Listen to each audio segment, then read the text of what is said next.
Est-ce que le sociologue n'est pas contraint à partir quand même d'un fait massif et patent qui est l'inégalité des chances Oui, enfin, à l'intérieur du système? oui, c'est intéressant. La question est intéressante parce que c'est un fait massif qui a été établi par les sociologues. Une chose importante, c'est que sans la sociologie, au fond, personne ne savait ce fait massif, c'est-à-dire qu'il y a une relation statistique très forte entre l'origine sociale des élèves et leurs résultats scolaires. Donc, un des mérites de la sociologie est d'avoir établi ce fait statistique de manière de plus en plus précise. Enfin, maintenant, on connaît ces choses-là très bien. Bon, alors, ce fait étant établi, comme tous les faits scientifiques, enfin, bon, il ne s'agit pas simplement de l'enregistrer. Il faut savoir ce que cela veut dire, d'une part, et comment ça s'explique. Bon, donc, moi, l'essentiel de mon travail a été de chercher un système explicatif capable de rendre compte de ce fait. Alors, par exemple, pour aller très vite, mais on observe que les inégalités de réussite scolaire ne sont pas expliquées complètement à partir des inégalités économiques.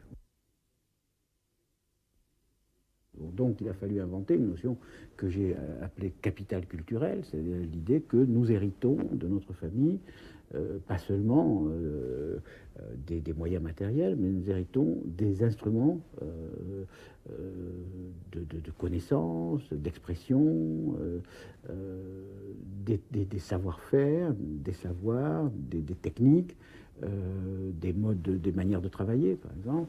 C'est-à-dire des tas de choses qui sont transmises inconsciemment par la famille et qui contribuent énormément à la réussite scolaire. D'autant plus que le système scolaire les exige souvent sans les donner.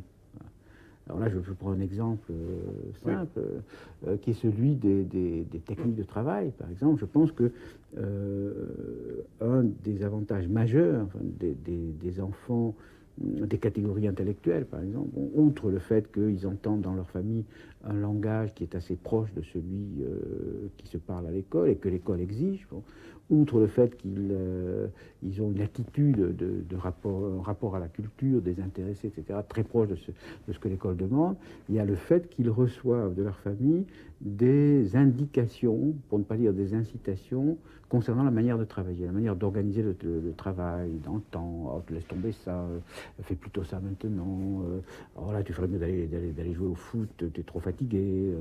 Ou bien fais d'abord ça, puis tu feras ça après, etc. Bon, ces choses-là qui sont apparemment très peu de choses, presque rien, en fait, me semble-t-il, sont parmi les facteurs de différenciation décisifs. Bon, c'est l'art de travailler. Or, le système scolaire donne ça très peu, pour des tas de raisons, parce qu'il n'y a pas le temps, etc., mais aussi parce que... Par méconnaissance. Par méconnaissance, parce que la plupart des professeurs n'ont pas conscience que c'est ce qui manque. Donc on en vient à exiger l'école elle-même en vient à exiger du non scolaire. Voilà. Alors c'est bon, un des paradoxes extraordinaires. Bon, j'avais signalé ça dans le premier livre que j'avais consacré à l'éducation. C'est cette annotation marginale qui est monstrueuse quand on y pense. Un professeur écrivant dans une marge scolaire. Scolaire, évidemment, étant péjoratif. Ça veut dire que le système scolaire ne reconnaît pas valeur à ce que le système scolaire transmet. Il demande autre chose.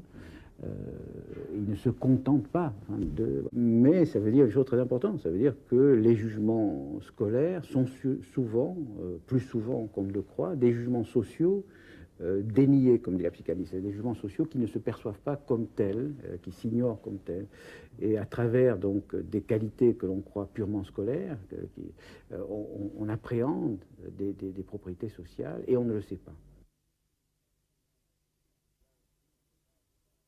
Est-ce que l'usage de la notion de don n'est pas quand même un usage beaucoup moins innocent que d'autres appréciations? Absolument. Parce que là, on ne touche pas à quelque chose. Bien sûr, mais la notion de don est au fond la philosophie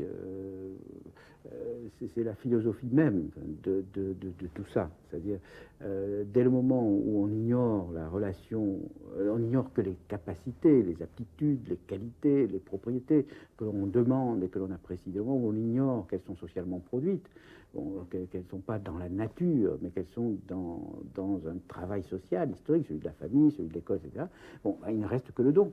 Et on dira, vous n'êtes pas doué pour. Bon, ce qui a un effet absolument terrifiant, parce que vous n'êtes pas doué en français, c'est une des choses les plus terrifiantes qu'on puisse dire à quelqu'un. Que faire contre ça, hein? Contre la nature, on ne peut rien. Alors que si on disait, vous êtes le produit de conditions historiques et sociales telles que vous n'avez pas un accès facile à la langue qu'exige le système scolaire, voilà une phrase rigoureuse. Ouais. Bon, ouais. Il y aurait un recours, ça voudrait dire, ça s'apprend,